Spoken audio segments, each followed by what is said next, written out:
It's with my great pleasure that we have Kim Thuy with us this morning. As James mentioned, c'est la première conférence Voir Grand. Et c'est des conférences qui sont ouvertes au public grâce à l'appui de l'Association canadienne des collèges et universités et aussi avec l'appui de la Fondation canadienne pour l'innovation et qui permet à des chercheurs de premier plan, à des écrivaines de premier plan, à venir avoir une conversation sur des questions qui touchent leur œuvre, mais aussi des questions plus générales qui touchent notre réalité canadienne. J'imagine, si vous êtes ici, vous savez un peu le vent de fraîcheur que Kim a amené sur la scène, pas seulement au Québec, mais dans toute la francophonie en 2009, avec son premier livre, Rue. J'ai bien prononcé? Oui. C'est un livre qui a été très bien reçu, pas seulement au Québec, mais un peu partout sur la planète. Il y a une traduction en anglais qui est disponible depuis quelques mois et qui a, je crois qu'il y a plus de 20 pays où les droits ont été distribués pour ce livre, qui a reçu qui a été finaliste de plusieurs prix et a obtenu le prix littéraire du gouverneur général en 2010, le Grand Prix RTL Lire 2010 et le Grand Prix du Salon du livre de Montréal en 2010. Mais avant d'être écrivaine, Kim a eu un parcours assez spécial. Elle a été couturière, interprète, avocate, restauratrice, et après être avocate. Et j'ai appris ce matin, cadette militaire. Donc, c'est un parcours et son livre est vraiment sur l'expérience d'immigration au Québec et au Canada et comment elle a vécu au plan personnel, au sein de sa famille. Donc, c'est avec grand plaisir que j'invite Kim à nous adresser quelques mots. Et ensuite, on aura une conversation qu'on va ouvrir avec les gens de la salle. Donc, Kim, s'il vous plaît.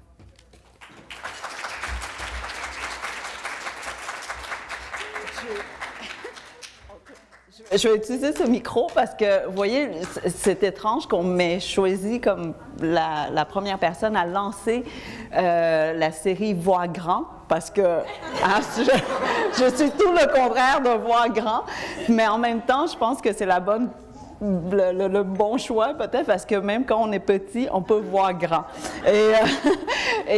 Mais sincèrement, je pense que je ne suis pas quelqu'un qui voit très grand. J'ai jamais pensé que tout ceci est possible. Déjà, le fait d'arriver en Malaisie, ça dépassait déjà notre imagination. Quand on a quitté le Vietnam en bateau, on ne savait pas par où on allait et vers où on s'en allait. Donc, quand on est arrivé en Malaisie, c'était un vrai cadeau parce que de ce qu'on a su après, des 10 bateaux qui sont partis cette nuit-là, seulement 3 sont arrivés au bon port.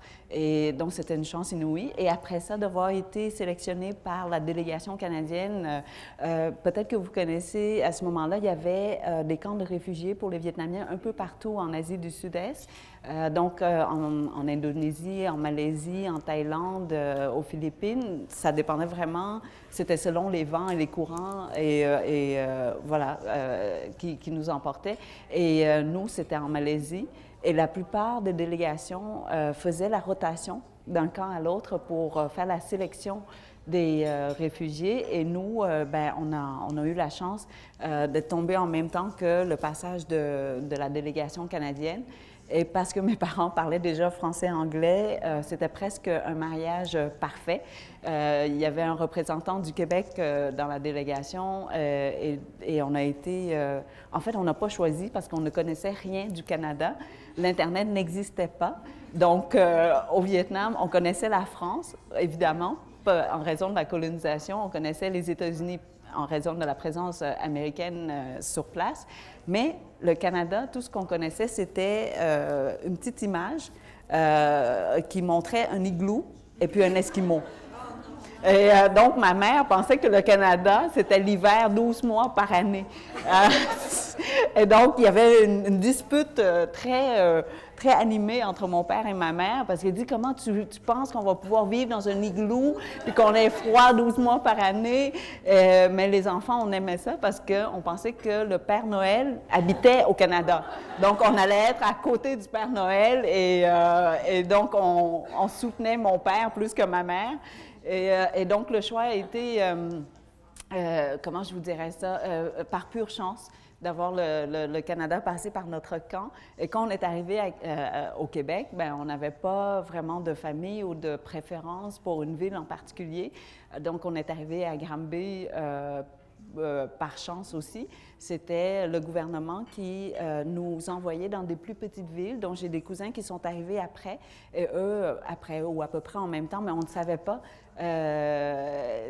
On s'est retrouvés vraiment en regardant les bottins téléphoniques. On regardait sous les noms de famille vietnamiens, et heureusement, les Vietnamiens n'ont pas beaucoup de noms de famille. Il y en a juste quelques-uns que vous connaissez sûrement, des Nguyen et tout ça, parce qu'au Vietnam, chaque fois qu'il y avait un changement de dynastie, les gens qui travaillaient de près ou de loin de la famille impériale devaient changer leur nom pour exprimer leur allégeance auprès de la famille. Donc, c'est pour ça que la plupart sont des Nguyen, des Ly, des Lé, donc ça correspond aux différentes dynasties. Et donc, on a pu retrouver comme ça des cousins qui avaient été envoyés à Rimouski, encore plus loin que nous. Nous, on était à une heure et demie de Montréal, on était à Granby. Et c'était, encore aujourd'hui, avec encore plus aujourd'hui, quand on regarde en arrière, on se sent tellement béni d'avoir été envoyé dans cette ville parce que toute la ville avait été mobilisée pour nous recevoir. Et donc, quand je vous parle de mobiliser, c'est pas figuratif. Les gens étaient réellement à l'autobus quand on est arrivé. Donc, dès qu'on est descendu de l'autobus, on a été embrassés physiquement. Et vous savez, pour les Asiatiques, c'est très étrange parce qu'on se touche pas trop. We don't hug too much, you know. En tout cas, on se touche pas physiquement tant que ça, ou sinon on ne manifeste pas nos émotions de façon physique. Et là, il y a ces gens qui sont venus et qui nous avaient pris dans leurs bras. Mais la deuxième raison, c'était pas seulement ce premier choc culturel, mais c'est l'inconfort parce qu'on arrivait du camp de réfugiés. Donc, on avait des poux dans les cheveux, on avait plein d'infections sur nous parce qu'on dormait directement sur le sol. Donc, et c'est un pays chaud, donc nécessairement, il y avait beaucoup d'insectes assez voraces et on n'avait pas accès à l'eau. Donc, je vous dirais, par jour, on avait peut-être 1 litre d'eau pour boire, manger, se laver et tout ça. Donc, les infections se développaient très rapidement. Et aussi, ben ça, les gens ne pouvaient pas le savoir, mais on avait aussi la diarrhée chronique. Donc, on se trouvait très, très, très, très sale. Nous-mêmes, on ne se touchait pas parce que... mais vous savez, heureusement, au camp, parce qu'on n'avait pas d'électricité ni d'eau courante, évidemment, il n'y avait pas de miroir. Donc, on ne se voyait pas du tout, du tout. Tout ce qu'on voyait, c'était notre voisin, puis il n'était pas très beau, évidemment. Donc, on restait très loin du voisin. Et là, ces gens-là n'avaient pas du tout hésité à nous embrasser. Donc, je vous dirais qu'on a été accueillis, non pas en tant qu'immigrants, mais vraiment, moi, en tout cas, personnellement, j'avais l'impression d'être une enfant adoptée, que les parents attendaient l'arrivée depuis longtemps. Et dans leur regard, vous savez, je savais qu'objectivement, on était très laid et très sale, mais dans leurs yeux à eux, on était vraiment très beaux. Et je vous dirais que c'était le moment où j'étais la plus belle et je n'ai jamais été aussi belle qu'à ce moment-là dans le regard de ces gens-là. Et ce livre a été écrit en partie pour, je vous dirais, pour le remercier. parce que j'ai pas eu la chance à ce moment-là, j'avais 10 ans, je parlais pas encore français. Le français, je parlais pas, je parlais pas, je parlais pas grand-chose, je comprenais pas grand-chose. Et donc, ces visages-là n'existent plus dans ma mémoire. Je ne pourrais jamais reconnaître ces visages-là. C'est juste devenu un sentiment et non pas quelque chose de physique. Donc, je ne pourrais jamais retourner en arrière et leur dire merci. Et donc, ce livre est en fait un hommage envers les Québécois qui nous ont reçus à bras ouverts. Et parce que je crois que le premier moment détermine un peu ce qu'on devient après en tant que citoyen. Et donc, moi, j'ai appris le français, non pas parce que j'étais obligée d'apprendre le français à cause de la loi 101 au Québec qui exigeait que les immigrants apprennent le français, mais vraiment parce que je suis tombée en amour ou tombée amoureuse de tous ces gens-là. Et quand on tombe amoureux de quelqu'un, on veut apprendre tout de l'autre, on veut prendre la culture de l'autre, un peu comme si on rencontrait un Italien aujourd'hui, ou en tout cas, j'apprendrais l'italien. Et donc,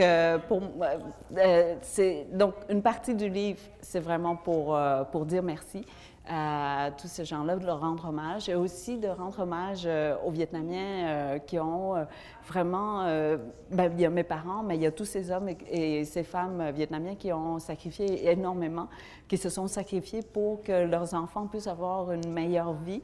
Et j'ai eu la chance de rencontrer plusieurs de ces personnes-là.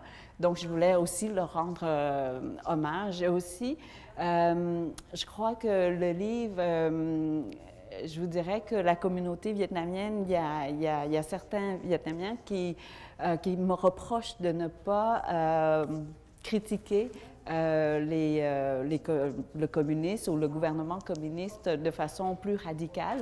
Mais j'ai eu la chance de retourner au Vietnam quand j'étais avocate et j'ai fait connaissance des mères, en fait, qui ont perdu des enfants, autant des mères dans le Sud qui perdaient des enfants qui étaient avec l'armée du Sud que les mères dans le Nord. Et je leur demandais, mais comment est-ce que ça fonctionnait? Est-ce qu'il y avait, vous deviez, envoyer vos enfants quand ils ont atteint un certain âge? Et elles m'ont dit non, parce que dans chaque village, si votre fils a 14-15 ans et qu'il est en forme, tout le village vous demanderait pourquoi il n'est pas encore parti avec l'armée pour sauver le sud du Vietnam, parce qu'il y avait évidemment une certaine désinformation sur ce qui se passait dans le sud du Vietnam. Le nord du Vietnam croyait vraiment que le sud souffrait de famine, de torture, de situations atroces. Donc, c'était par sentiment patriotique que tous ces enfants-là sont partis à la guerre. Et je dis enfants, 14-15 ans, ce ne sont plus des enfants, mais dans ma tête aujourd'hui, je me dis que quand j'avais 14-15 ans, je ne comprenais pas grand-chose et j'étais encore un enfant. Et donc, ces gens-là sont arrivés dans le Sud, qui ont vécu en fait toute leur vie dans la jungle pour découvrir un Sud qui était très différent de ce qu'ils avaient en tête. Donc, je vous dirais, comment blâmer après? C'est très difficile quand on a rencontré les mères qui ont perdu, qui ont vécu en fait les mêmes pertes que les mères dans le Sud. Moi, je suis née dans le Sud, donc c'est vraiment par frontière qu'on décide si vous êtes communiste ou vous n'étiez pas communiste. Donc, finalement, il y a une grande zone grise. Et ce livre-là, je pense, en partie, je voulais aussi rendre hommage à toutes ces mères qui ont... et je vous parle de mères parce que pendant toutes ces années-là, la plupart des hommes étaient partis à la guerre. Autant les pères que les fils, que les oncles, les grands-pères. Et donc, il ne restait presque des femmes qui tenaient le pays au quotidien. Et dans les livres, on parle beaucoup de héros de guerre et tout ça, mais on oublie souvent toutes ces femmes qui maintenaient le Vietnam à flot, je vous dirais, qui continuait à aller dans les rizières, à planter les jeunes pousses et tout ça, même si le jour avant, elle venait d'apprendre que son fils était mort ou que son mari était mort, ou même en attendant pendant des années. Il y a des femmes comme ça qui attendaient pendant 10 ans, 20 ans, sans savoir si leur mari ou leur père ou leur fils était encore vivant. Et donc, ce livre-là, je vous dirais, j'avais envie aussi de leur dire merci à toutes ces femmes qui sont silencieuses et oubliées, en fait, par l'histoire. Là, on parlait de... Mais là, j'ai l'impression que je suis vraiment grave. Je ne sais pas pourquoi je vous parle comme ça, parce que je ne suis pas du tout... je suis pas du tout sérieuse dans la vie. Et donc, j'ai eu la chance de venir ici. J'ai eu la chance de faire tous les métiers que j'ai faits, parce que quand on est arrivé, évidemment, on n'avait pas d'emploi, on n'avait pas d'argent. Et c'était une chance...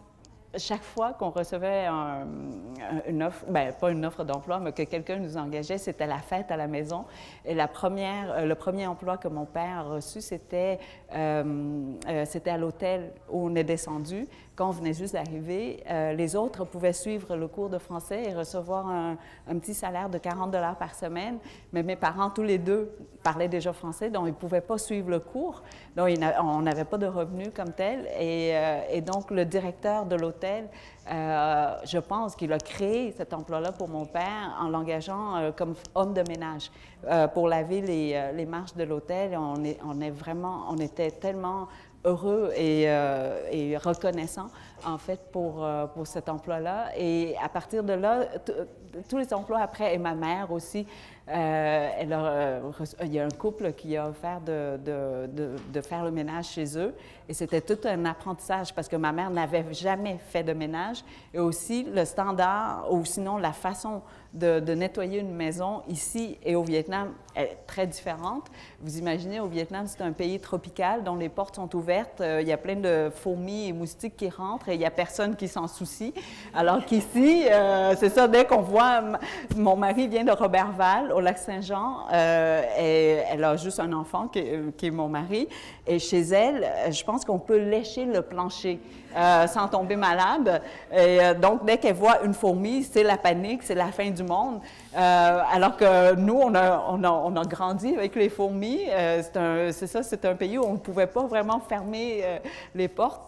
Alors, le premier emploi de ma mère, c'était tout un apprentissage. On ne savait pas par où commencer. Et donc, toute la famille est allée pour l'aider à faire le ménage de cette maison-là. Le troisième emploi, c'était une dame qui travaillait, puis qui vient juste de mourir. Elle travaillait à la cafétéria de l'hôtel. Et parce que le matin, on ne mange pas la même chose que vous, je dirais. On mange des soupes, du riz et tout. Et là, on arrive à ce comptoir avec plein de nourriture présentée, mais on ne reconnaissait rien. Et donc, la seule chose qu'on a pu lire, c'était le Rice Krispies. Et là, on était sûr que c'était du riz. Donc, et c'était la seule chose qu'on connaissait. Donc, on a pris chacun une boîte de Rice Krispies et on est allé s'asseoir. Et quand on a ouvert la boîte, on était vraiment surpris que ce soit du riz soufflé, puis on ne savait pas comment manger ça. Donc, on a mangé à sec comme ça, à la cuillère, et on trouvait que ça collait beaucoup dans la bouche, puis ça valait très mal. Et Mme Marthe était très gentille parce qu'elle est venue, puis elle dit, ben non, il faut ajouter du lait, et on n'était pas habitués à boire du lait. Donc, on trouvait ça horrible de manger du riz dans du lait. Alors, le lendemain, on mangeait encore du riz soufflé sec. Et je vous dirais encore aujourd'hui, quand j'achète du Rice Krispies, je mange sans lait. Je ne suis pas capable de manger avec du lait parce que la première fois, c'était sans lait. Et Mme Marthe nous a donné un emploi le week-end pour accompagner son fils à faire le ménage des écoles. Il était concierge dans les écoles le week-end. Et donc, il engageait juste mon père, sauf qu'encore une fois, on était tous les 5. On partait avec mes 2 frères, mes 2 petits frères et mes parents pour aller, ben, je ne sais pas. Et puis, de toute façon, mes parents disaient qu'il fallait qu'on commence à s'intégrer, à apprendre le français. Donc, on allait avec Claude, le patron, pour s'intégrer dans la vie québécoise. Le problème, c'est qu'on a découvert une fois sur place que Claude était sourd et muet. Donc, on n'a pas pu pratiquer notre français du tout. Et Claude était marié à une femme qui était aussi sourde et muette. Donc, on a travaillé dans le silence tout le week-end. La même chose, vous savez, à Granby, il n'y avait pas... il n'y avait pas énormément d'activités. Donc, une des premières activités que les gens nous ont offertes, c'était le zoo de Granby. Donc, chaque week-end, il y avait des familles qui venaient, et pas juste une famille. Le samedi, le matin, il y avait une famille, l'après-midi, une autre, puis dimanche aussi. Donc, on allait au zoo, nous, peut-être 3, 4 fois par fin de semaine. Et à la fin, quand on rentrait au zoo, je pense que les singes nous reconnaissaient, puis ils nous saluaient de loin comme ça. Mais pour mes parents, c'était primordial pour rentrer dans la vie québécoise. Et la même chose, il y avait beaucoup de malentendus, mais quand on regarde avec du recul, c'est très rigolo. Une des premières activités que l'école a organisées pour nous également, c'était d'aller faire du camping. Et vous imaginez, on arrivait d'un camp de réfugiés. On ne comprenait pas pourquoi on devait aller camper et aller à la toilette sèche encore une fois. Mais quoique la toilette sèche, c'est déjà pas mal, c'est même pas comparable avec ce qu'on avait au camp. Et je crois qu'il est trop tôt pour que je vous décrive de quoi ça avait l'air au camp. Mais je vous en parle, je vous glisse un tout petit mot parce que c'est tellement étonnant. Comment, en tant qu'humain, on est tellement, tellement fort. Je suis née avec beaucoup d'allergies. C'était aux poissons, aux fruits de mer, au lait, aux œufs, au vent. Quand le vent soufflait, j'enflais. La même chose pour le froid. Et au Vietnam, hein, quand je vous parle d'un petit vent froid, c'est un petit vent de 28 degrés. Et j'enflais aussi. Et donc, je pense qu'il y a eu une erreur génétique. Je ne suis pas supposée d'être née, probablement. Et dès qu'on a traversé en bateau, et ça n'a pas duré très longtemps, c'était 4 jours, 3 nuits seulement dans le bateau. Et en Malaisie, quand on est arrivé, le premier repas qu'on a reçu de la Croix-Rouge, c'était des sardines en boîte avec du riz. Et je ne peux pas vous dire pourquoi ça a été livré à 2 heures du matin, mais ça a été livré à 2 heures du matin. Je crois que le chauffeur, il s'est endormi, il l'a oublié, ou il est allé faire la fête avec des amis, puis il est venu nous donner la nourriture après. Et parce qu'il n'y en avait pas beaucoup, et parce qu'on avait faim, on a tout sauté sur la nourriture. Et mes parents, je ne sais pas s'ils faisaient par exprès pour ne pas me le dire que c'était du poisson, ou tout simplement parce qu'ils avaient oublié. Bien, j'ai mangé et je n'ai pas eu de réaction à ce moment-là, et je n'ai pas eu de réaction depuis 33 ans. Et après, vous savez, au camp, on mangeait du poisson 6 jours sur 7. Donc, si je faisais des réactions au poisson, ben je mourrais de faim directement. Donc, et ça, c'est avant même que la tête soit capable de nous convaincre qu'il faut manger et qu'il fallait manger, sinon, bon, le corps s'est reprogrammé tout seul. Et ça, je vous donne un exemple, mais aussi dans le bateau, dans le ventre du bateau, vous voyez, le bateau qu'on avait, c'était de 30 pieds par 60 pieds, et on était 200 quelques personnes. Et donc, on s'assoyait vraiment en sardine, vraiment un à côté de l'autre. Mais je trouve que c'était une bonne manière, vous savez, parce que si on n'était pas aussi serré, on arriverait peut-être cassé en morceaux, comme le poisson. Les sardines, il faut que ce soit très, très serré pour qu'on arrive en un morceau. Et donc, dès le début, on ne pouvait pas vraiment aller à la salle de bain. Bien, il n'y avait pas de toilette sur le bateau. Donc, il y avait juste un petit pot qui passait et puis on faisait ce qu'on avait à faire dans le pot. Et au début, on était encore un peu civilisés, donc on essayait de vomir seulement dans le pot. Et le bateau, pour qu'il puisse contenir 200 personnes, ils ont construit un deuxième plancher et ils laissaient juste un petit trou par lequel on passait pour aller dans le fond. Donc, il manquait énormément d'air et aussi le fait d'être dans l'eau. Donc, tout le monde vomissait. Il n'y avait pas assez de peau. Et donc, on a vomi sur nous-mêmes ou sur le voisin parce qu'il n'y avait pas assez d'espace pour éviter soi et l'autre. Donc, si on faisait des petits vomis, bien, c'était sur nous. Quand on avait plus de puissance, c'était sur l'autre. Et c'est là où j'ai décrit que la voisine qui était devant moi, elle avait un bébé qui était dans ses bras. Et elle a pris le pot pour qu'il fasse pipi dans le pot, sauf qu'elle était prise une main pour le tenir et l'autre main pour tenir le pot. Et le problème, c'est que le bébé était un garçon. Donc, le pipi était un gros jet comme ça qui nous arrivait en face. Au début, évidemment, on trouvait ça ouais, plutôt sale, mais avec le temps, on était content parce que ça nous lavait un petit peu de vomi qu'on avait. Et c'est sûr que l'odeur était horrible, mais en je vous dirais, très rapidement, on ne sentait plus du tout l'odeur, parce que sinon, on n'aurait pas pu survivre, je crois, à ce périple-là. Et la même chose pour le corps. On est resté assis pendant 4 jours. Nécessairement, il fallait sentir, je ne sais pas, les fourmis, l'engourdissement et tout ça, mais je refais souvent le film dans ma tête et j'ai jamais ressenti les douleurs musculaires ou les engourdissements. Et la même chose, je pense, dans ma tête, à moi, que j'ai pas fait pipi pendant 4 jours, mais c'est pas possible. Donc, il y a une mémoire sélective qui travaille tout seul. Et pour le poisson, la même chose, comme je vous ai dit. Et ça, c'est toujours plus rapidement que le côté rationnel naturel, peut-être, qu'on a.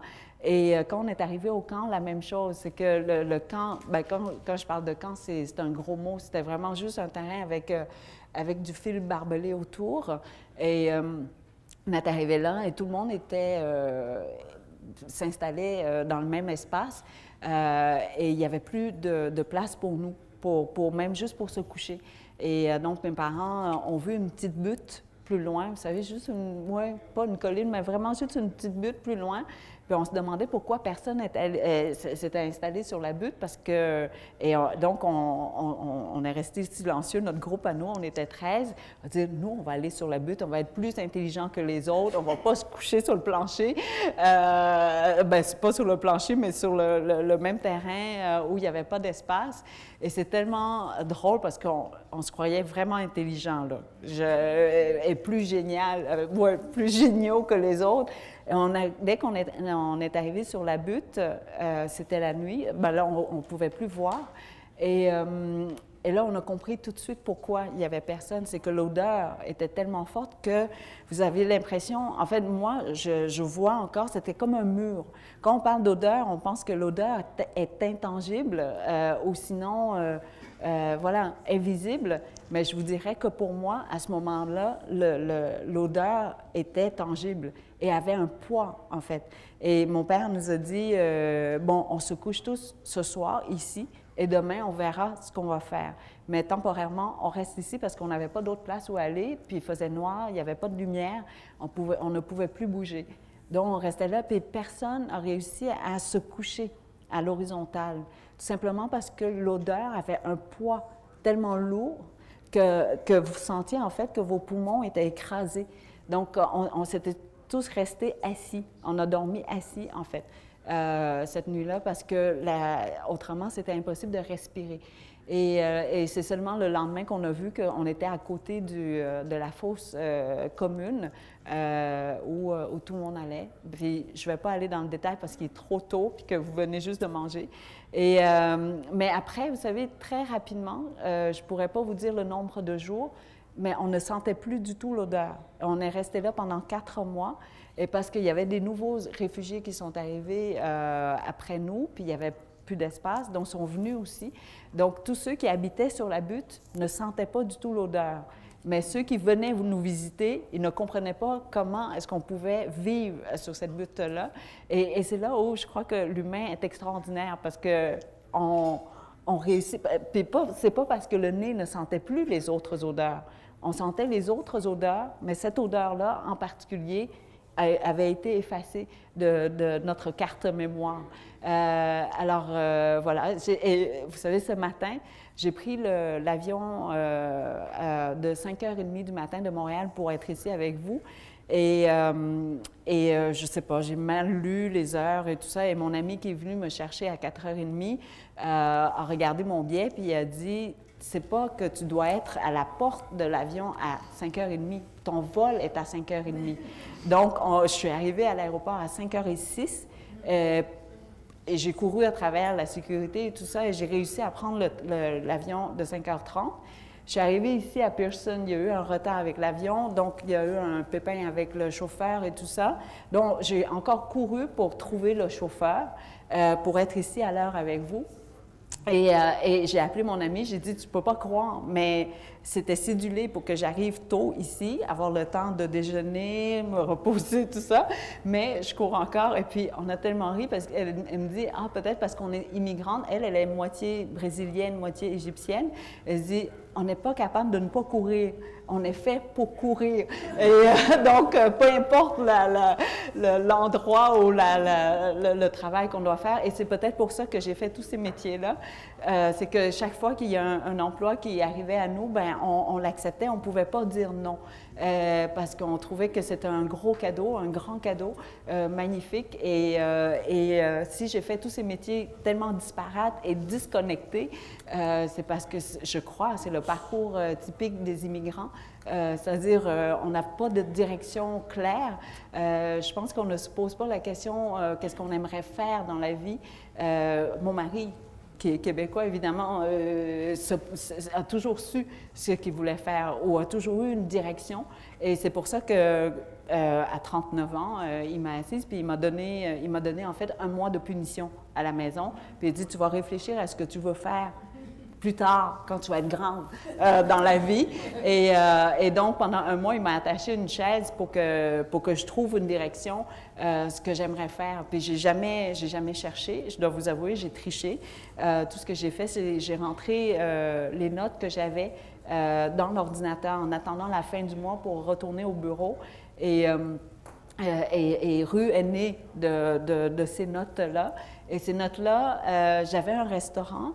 Et les heures sont très longues. Alors, je ne sais pas s'il y a des restaurateurs dans la salle. Si oui, vous me comprenez. Si vous n'avez jamais eu de resto, s'il vous plaît, n'ouvrez pas de resto. C'est le pire travail qui peut exister parce que les heures, c'est très amusant, c'est très gratifiant, mais en même temps, c'est tellement exigeant physiquement. Et donc, je m'endormais beaucoup quand je revenais du resto à 1h du matin ou à 2h du matin. J'avais des enfants tout petits encore à ce moment-là, 3 ans et 5 ans. Donc, eux, ils se réveillaient quand même à 6 heures. Donc, à 1h ou à 2h du matin, dès qu'il y avait un feu rouge et qui durait plus que 2 secondes ou 3 secondes, je tombais endormie. Et c'est arrivé à quelques fois où j'ai frappé la voiture en avant de moi parce que le pied devenait léger et le frein, voilà, le frein n'a pas tenu et je frappais. Mais j'ai trouvé un truc pour rester éveillée, c'était de manger les pépins de pastèque de melon d'eau. Les Vietnamiens, bien, vous savez, les melons d'eau, nous, ici, on n'a plus beaucoup de pépins, mais au Vietnam, il y a encore énormément de pépins. Ça n'a pas encore été modifié génétiquement, probablement. Et donc, on récupère les pépins, on fait griller les pépins et on sert ça au Nouvel An, parce que ça se mange très lentement. Avec du thé. C'est sûr qu'on ne reçoit pas les invités juste avec des pépins de pastèque. Il y a aussi des fruits confits et d'autres milliardises, mais les pépins font partie du plateau. Et pour manger ces pépins-là, ils sont beaucoup plus durs que les graines de tournesol. Vous connaissez les graines de tournesol, vous avez juste besoin de mettre une petite pression, alors que ces grains-là, il faut vraiment y aller plus fortement. Et le problème, c'est qu'à l'intérieur, il n'y a pas grand-chose. La chair est encore plus mince que ce que vous trouvez dans une graine de tournesol. Ça a vraiment l'épaisseur d'une feuille. Donc, il faut faire très attention en mettant de la pression, mais arrêter au bon moment pour ne pas casser l'intérieur. Et surtout qu'il n'y a rien à manger à l'intérieur. Mais ça me gardait éveillée parce que ça prenait énormément de concentration. Mais avec le temps, j'ai un frère dentiste, comme toute famille vietnamienne, ça prend un dentiste ou un médecin dans la famille. Et donc, c'est lui qui a fait la job pour nous et pour que je puisse faire mes folies. Et donc, il m'a demandé d'arrêter de manger les pépins. Donc, j'ai trouvé un autre truc pour rester éveillée, c'était de commencer à faire la liste d'épicerie pour le resto le lendemain. Donc, je sortais le cahier de notes, je prenais, 3 kilos de carottes, 2 litres de vinaigre et tout ça. Et un jour, comme ça, je ne peux pas vous dire à quel moment et pourquoi, j'ai tourné le carnet à l'envers et puis j'ai commencé à écrire. Tout simplement écrire. Je ne sais pas qu'est-ce que j'écrivais, mais j'écrivais tout simplement Et probablement, j'ai toujours eu un amour pour les mots et pour les livres. Quand on était au Vietnam, j'ai été élevée dans une famille avec beaucoup de livres dans la maison et ça nous a causé beaucoup de problèmes d'ailleurs quand les communistes sont arrivés. Et on avait 10 soldats communistes qui habitaient avec nous pendant 1 an à la maison pour pouvoir faire l'inventaire de nos possessions. Et vous savez, c'était un pays en guerre, donc vous ne pouvez pas décider aujourd'hui, par exemple, d'aller acheter, je ne sais pas, des choux ou du riz ou du sucre, parce qu'au marché, peut-être que ces vivres-là n'existent pas. Par exemple, l'agriculteur qui fait pousser des choux, ben s'il a marché sur une mine, ben il n'y arrive pas au marché, puis il n'y a pas de choux cette journée-là.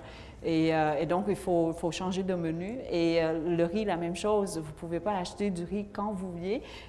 C'était plutôt acheter quand il y en avait.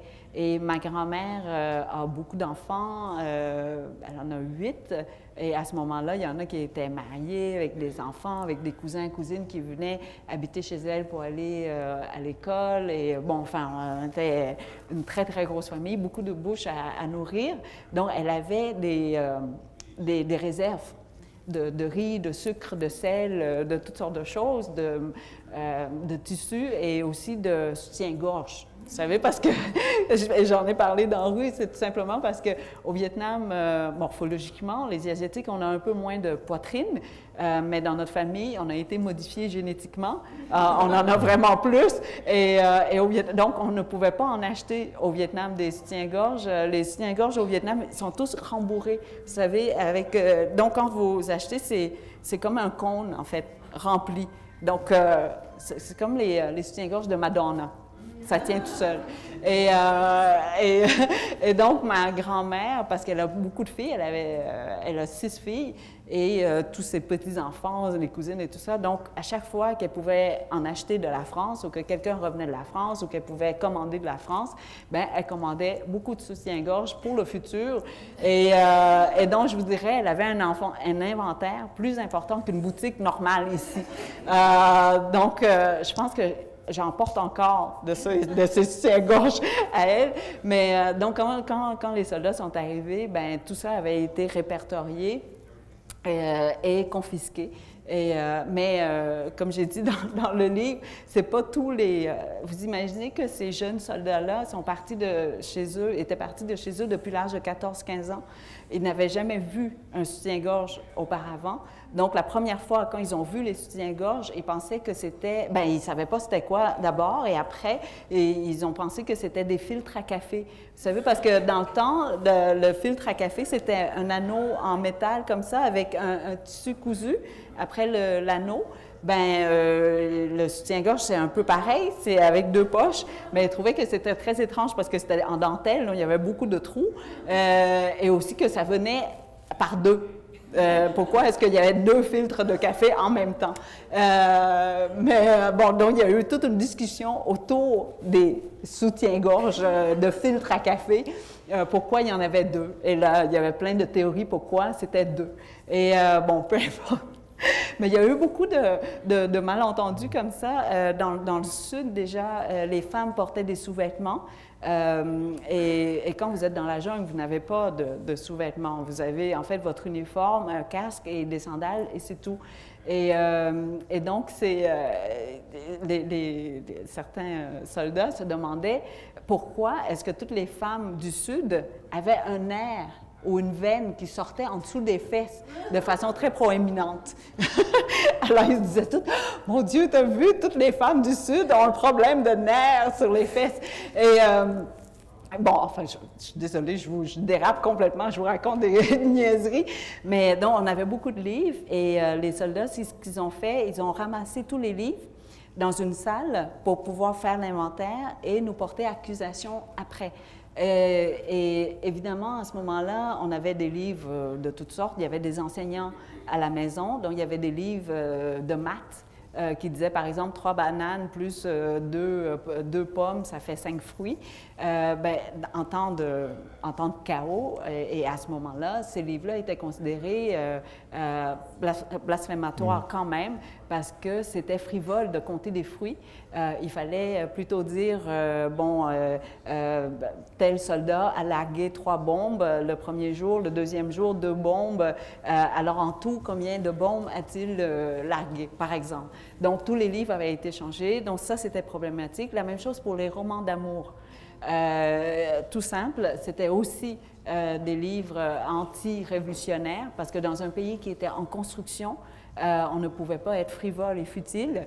Et après ça, il y avait des livres politiques, évidemment, parce que mon grand-père était haut fonctionnaire, était sous-préfet de Saigon, était préfet dans plusieurs plus petites villes vietnamiennes. Mon père était député, était professeur en philosophie. Mon oncle était chef d'opposition. Alors, vous imaginez le nombre de livres en politique qu'on avait à la maison. Donc, ma mère, mes parents m'ont demandé, parce que j'étais toute petite encore, j'avais 7 ans, 7-8 ans, ils ont dit: va voler tel livre avec tel titre, parce que je savais lire déjà, parce que c'était les livres les plus compromettants. Le problème, c'est qu'on ne pouvait pas les détruire, les livres. On se faisait fouiller à la sortie et à la rentrée à la maison, parce qu'on n'avait pas le droit de sortir des biens de la maison, tout comme on ne pouvait pas ramener quoi que ce soit de l'extérieur. C'est pour ça que, vous savez, tout était rationné à ce moment-là. La nourriture, la viande, je pense... j'ai lu, mais je ne sais pas si nous, c'était le même régime, mais c'était environ 1 livre de porc par famille par mois qu'on recevait. Donc, si vous vouliez manger plus de porc, il fallait acheter plus de viande, il fallait acheter au marché noir. Mais nous, on ne pouvait pas acheter puis ramener à la maison parce qu'on avait les soldats à la maison. Donc, les marchandes qui nous connaissaient, ce qu'elles faisaient, c'est elles attachaient la viande sur elles. Et puis, elle venait à la maison, elle se faisait fouiller aussi, mais les soldats pensaient tout simplement qu'elle était grosse ou sinon qu'elle avait de la cellulite. Vous savez que c'était un petit peu bossé comme ça. Et puis, elle se déshabillait dans les salles de bain pour nous demander quel morceau de viande qu'on voulait. Bien, elle n'était pas tout nue, là. C'était par-dessus une autre couche de vêtements. C'était pas directement sur sa peau. Et donc, tout était caché. Donc, les livres, la seule façon pour pouvoir les détruire à ce moment-là, c'était de les brûler. Et on ne pouvait pas brûler pendant le jour parce qu'ils étaient avec nous. Donc, c'était la nuit sur le toit de la maison. Le problème, c'est que notre maison était la tour la plus élevée dans le quartier. Et tout simplement parce qu'on était plusieurs familles. Vous savez, pour les Vietnamiens, ça vit beaucoup en clans, en famille, en grande famille. Et si on était dans les villages, ils auraient construit des maisons tout le tour sur le terrain, mais on était en ville, donc c'était en hauteur. Et donc, on avait cette tour énorme dans le village et on allait sur le toit. Et le problème, c'est que le Vietnam n'avait pas d'électricité, en tout cas pas de façon constante. Il y avait peut-être 3 jours sur 7, de temps en temps 1 heure par-ci, 1 heure par-là. Et donc la nuit, quand il faisait noir, c'était vraiment noir, noir, noir. Alors vous imaginez un feu sur le toit de la tour la plus haute dans le quartier, bien tout le monde était au courant. Et on s'est fait dénoncer très rapidement.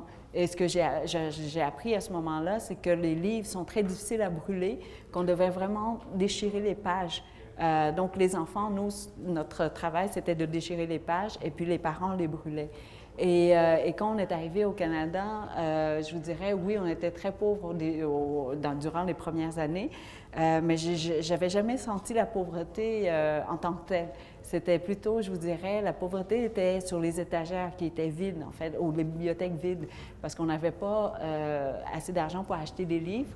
Et on ne connaissait pas vraiment encore le système de bibliothèque, parce qu'au Vietnam, un pays en guerre, disons que personne ne s'occupait des bibliothèques, où il y en avait, mais ils ne nous prêtaient pas vraiment les livres parce que peut-être que vous ne les retournez... Bien, la plupart du temps, vous ne les retournez pas, ou sinon, c'est ça, c'était tellement incertain.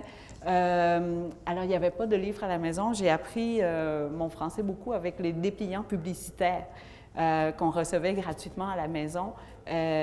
Parce que pour ma mère, à l'école, oui, il y avait des livres, il y avait des devoirs et tout ça, mais ce n'était pas suffisant parce qu'on devait se rattraper avec les années, bien, les 10 premières années dans mon cas.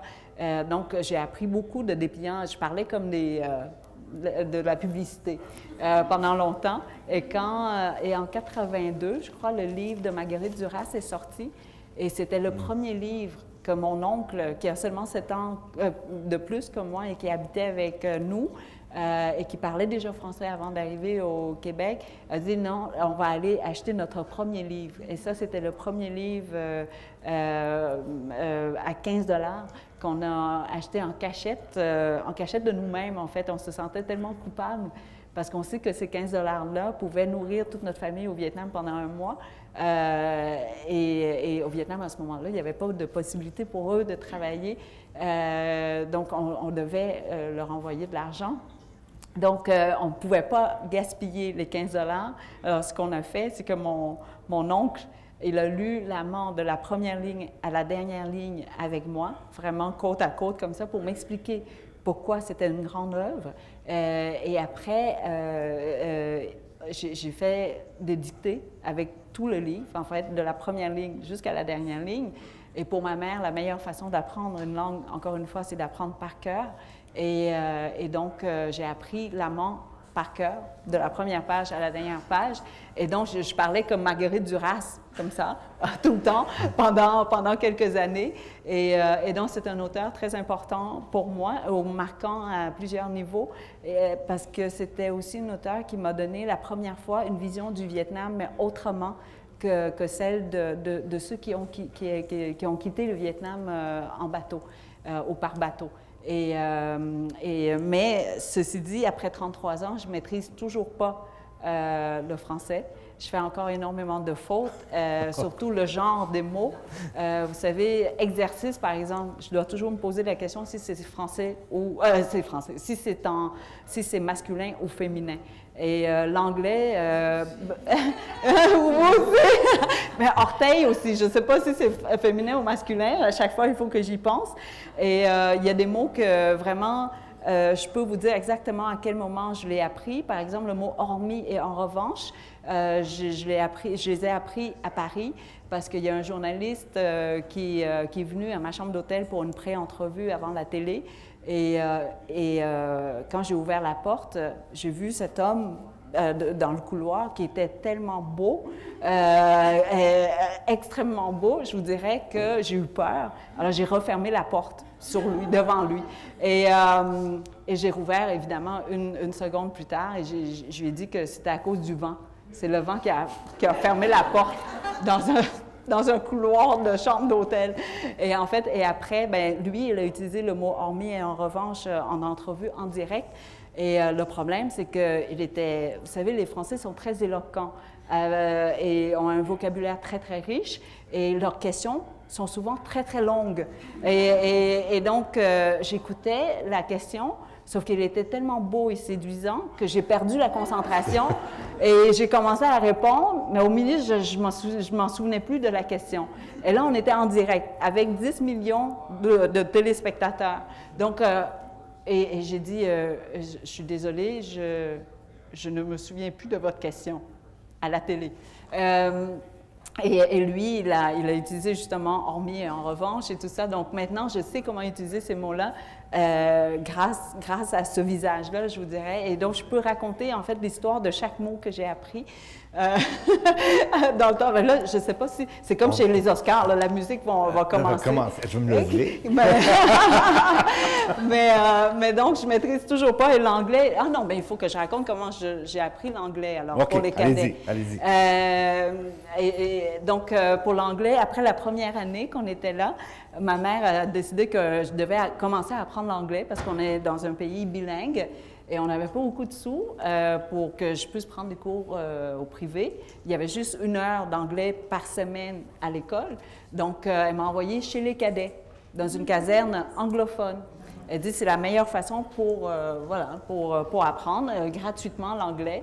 Et quand on est arrivé, quand je suis arrivée, vous imaginez, là, j'arrivais d'un camp et j'arrivais aussi d'un pays qui était en guerre avec des hommes en uniforme, hein, armés comme il faut. Et là, j'arrive et je devais aussi me mettre en uniforme et jouer à la guerre.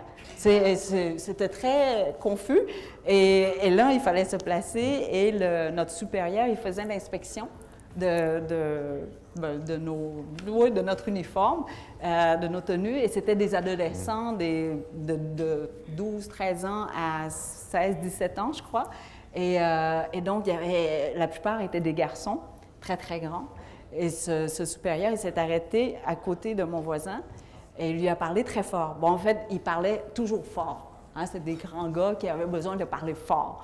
Et là, il criait après, mon voisin, « Bien, le seul mot qui se répétait tout le temps, c'était « asshole ». Asshole, asshole. Et donc, la semaine suivante, quand je suis retournée, ben, je me dis, ben, il faudrait que je commence à m'intégrer dans le groupe. Et la seule personne dont je connaissais le nom, c'était asshole. Donc, je suis allée et j'ai dit hello asshole parce que non, mais je pensais que c'était son nom. Alors, il était très grand, donc il m'a regardé de haut comme ça, il a tiré son poing, il était prêt à me battre. Mais je pense que j'avais le visage tellement angélique. Non, déficiente. Que j'avais l'air d'une retardée profonde. Donc, il ne m'a pas frappé, il a juste fait comme... Puis il est parti. Donc, pendant longtemps, je pensais que asshole était un nom. Ben, je ne savais pas comment ça s'écrivait pour pouvoir trouver dans le dictionnaire. Et dernièrement, j'ai même appris que ce n'était pas un vrai mot. Je ne sais pas si c'était un vrai mot, je ne sais pas si ça s'écrit ensemble ou séparé. En fait, donc, pendant longtemps, heureusement que je l'ai su avant d'avoir eu mes enfants, sinon je les aurais appelés peut-être asshole, étant donné que c'était le premier nom. Donc voilà, c'était ça ma carrière de cadette. Le premier mot. Et, alors, je pourrais vous parler en anglais, mais... oui, je ferais beaucoup de fautes, encore plus qu'en français. Je suis sûr que vous êtes très éloquente. Donc, je voulais qu'on remercie Kim et on peut poser quelques questions. Mais avant, peut-être une bonne main d'applaudissement. Merci. Et donc... on a un peu de temps pour des questions. Donc, si vous voulez poser une question, on peut s'asseoir. Oui, on peut s'asseoir. On va s'asseoir, mais... Est-ce que vous me voyez encore? C'est ça. Donc, je vous invite à aller à un des deux micros si vous voulez poser une question. Mais... Je vous écoute. Je vais m'asseoir comme ça, sinon je vois personne. OK. Mais je vais abuser de ma position. Je vais poser une question. Parce que il y en a deux. Il y en a deux. Est-ce qu'ils ont priorité sur vous? Oui. Vous êtes bonne. Bon, monsieur. Ah, elle parle du Mékong. Vous savez, je connaissais Marguerite Duras par cœur et j'ai lu la plupart des livres de Marguerite Duras, mais aujourd'hui, ça fait 15 ans et je suis comme chez les AA, les alcooliques anonymes, parce que je n'ai plus le droit de toucher Duras. Parce que si je rouvre un livre de Duras, je recommence à parler exactement comme elle. Donc, j'ai fait, en fait, presque un effort conscient de fermer complètement cette porte-là pour ne pas écrire comme Duras, pour ne pas réfléchir comme Duras. Et donc, ce serait très difficile pour moi de vous citer parfaitement un passage de Duras, mais il y a un passage où elle parle justement du Vietnam comme étant un pays sans saison, donc sans renouveau. Et aussi, elle décrivait le Mékong avec ses 9 bras qui descendent comme ça, puis il disait que les bras couraient comme si la terre penchait. Donc, et que c'est un des fleuves les plus beaux, qu'elle n'allait plus jamais revoir des fleuves aussi beaux. Donc ça, c'est à la page, je pense, 19. Et puis, voilà. Oui. Madame? Yes, my name is Ariel Court, and I'm from the Canadian Peace Research Association. I want to thank you very much for your most lively and entertaining and descriptive story of your life since you were 10 years of age. You came as a refugee.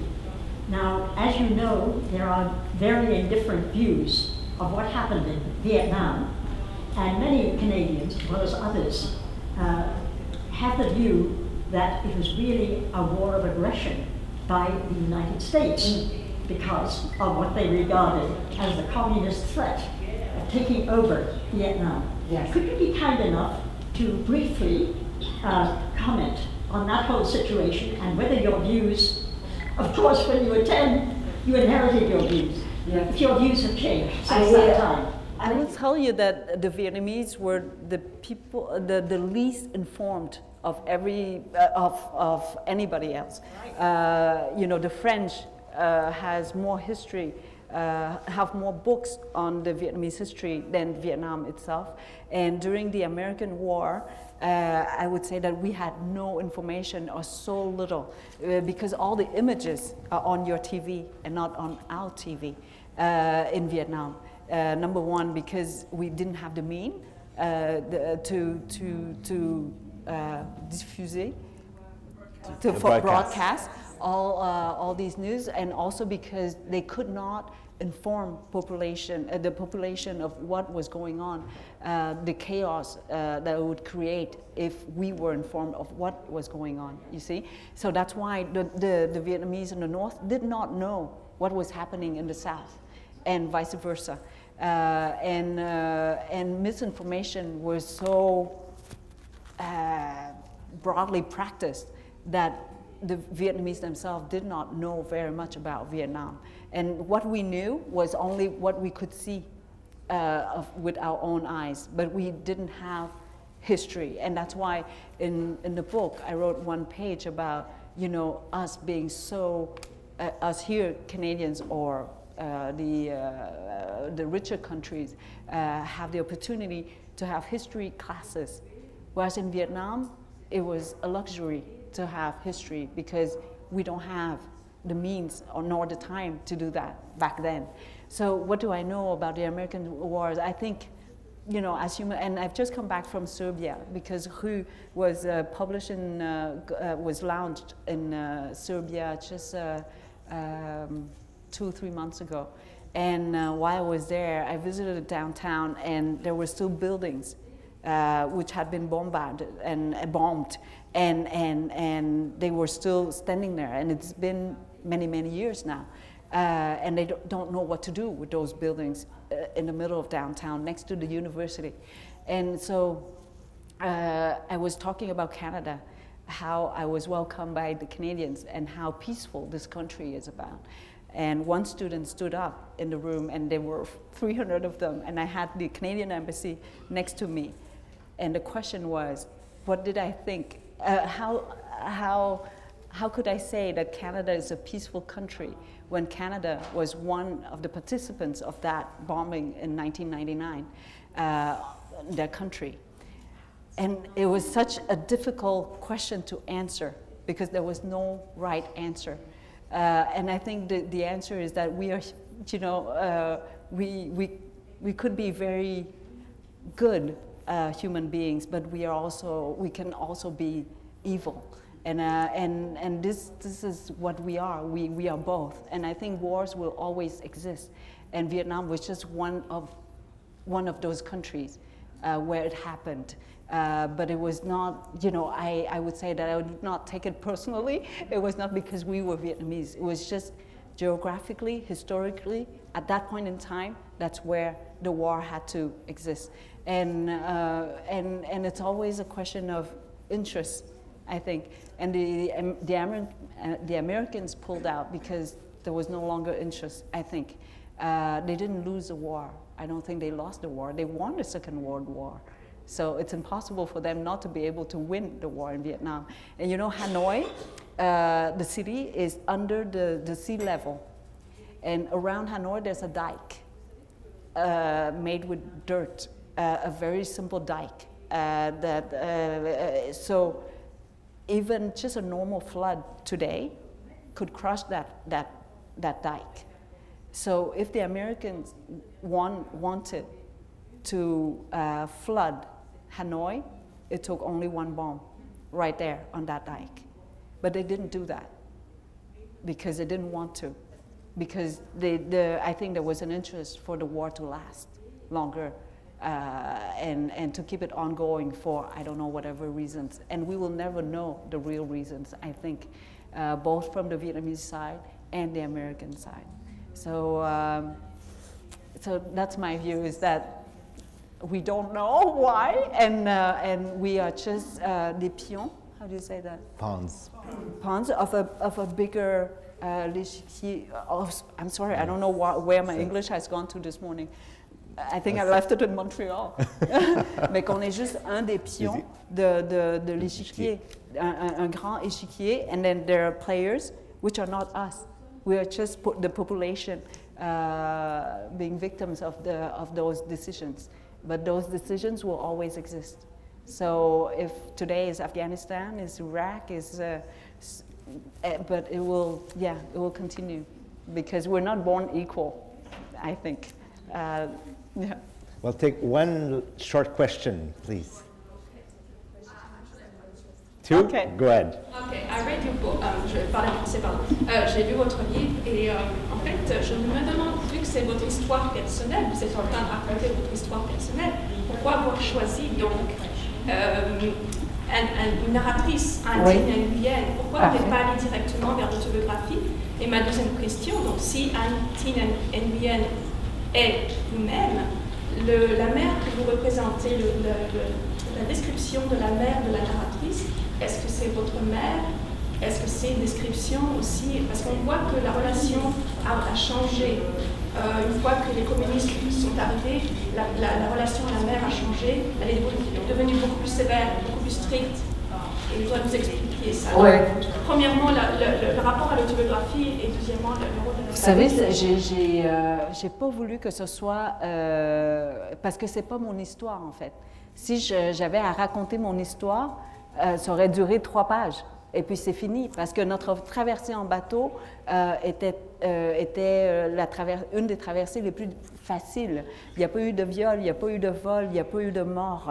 Et donc, si je voulais raconter un peu, même pas beaucoup, mais juste un peu, l'histoire des boat people en général, il fallait que j'aille plus loin que mon histoire personnelle. Et de deux, mon but, ce n'était pas de raconter mon histoire, parce que je n'ai pas grand-chose à raconter. Je vous dirais que c'était de raconter l'histoire des gens que j'ai rencontrés. Et ces gens-là, vous savez, quand on les a rencontrés il y a 30 ans ou il y a 20 ans, à ce moment-là, par exemple, le monsieur que j'ai rencontré dans un restaurant chinois, je ne savais pas qu'il allait être important pour moi. En fait, je ne me souviens même pas de son visage ni de son nom. C'est seulement une fois qu'on s'assoit, qu'on repense qu'on écrit, que tout à coup, certaines images reviennent. Mais c'est certain que j'ai réinventé ce monsieur, parce que son nom n'est pas le bon, et ni son visage, ni ce qui avait été dit, d'une certaine manière. Et puis, il y a beaucoup d'histoires où les événements sont tellement denses que parfois, il fallait que je les casse en 4-5 morceaux pour que ce soit lisible. Et en 4-5 morceaux, avec des noms différents, à des événements différents. Donc déjà, il y a un travail, il y a un retravail des événements. Et donc, de prétendre que c'est une autobiographie, j'aurais menti, en fait. Donc, je ne pouvais pas prétendre ça. Et dès la première page, je ne suis pas née pendant l'offensive du Tet. J'ai été conçue à l'offensive du Tet, mais je suis née 9 mois plus tard. Sauf que c'est un événement tellement important, c'est un événement tournant dans l'histoire de la guerre du Vietnam avec les Américains, que je ne pouvais pas passer à côté de l'offensive du Tet. Et vous savez, une des fictions très claires aussi, c'est qu'il n'y a aucun homme qui a créé un parfum pour moi. L'idée, c'était de dire que finalement, un pays, c'est de juste... Ça peut être n'importe quoi, ça peut être quelque chose de très impalpable. C'est une culture, c'est une odeur, c'est une chanson, ou peu importe, ça n'a pas besoin d'être un lieu géographique en tant que tel. Donc, c'est pour ça que c'était important pour moi d'aller plus loin. Et aussi, j'avais envie que, et encore aujourd'hui, quand il y a un Vietnamien qui vient et qui me dit « Ah, mais tu sais, mon histoire est très semblable à celle-là », ou sinon, quelqu'un qui me dit « Ah, mais tu as raconté mon histoire ». Et ça, pour moi, c'est le plus grand compliment, parce que le but, c'était de leur rendre hommage à eux et non pas à moi, mais pas de parler de moi. Et la deuxième question, c'est ma mère. Non, ma mère a toujours été très sévère, très forte, et elle a toujours été consciente et lucide de ce qui se passait, donc elle nous préparait toujours au pire. Et quand on est arrivé ici, ben, nous prépare pour le meilleur, je vous dirais, parce qu'il y avait la possibilité de nous préparer pour un avenir meilleur. Donc, sans ma mère, je ne serais pas ce que je suis aujourd'hui. D'ailleurs, sans elle, je n'aurais pas pu partir parce que mon fils, mon petit, il est autiste, donc il a besoin de beaucoup de soins.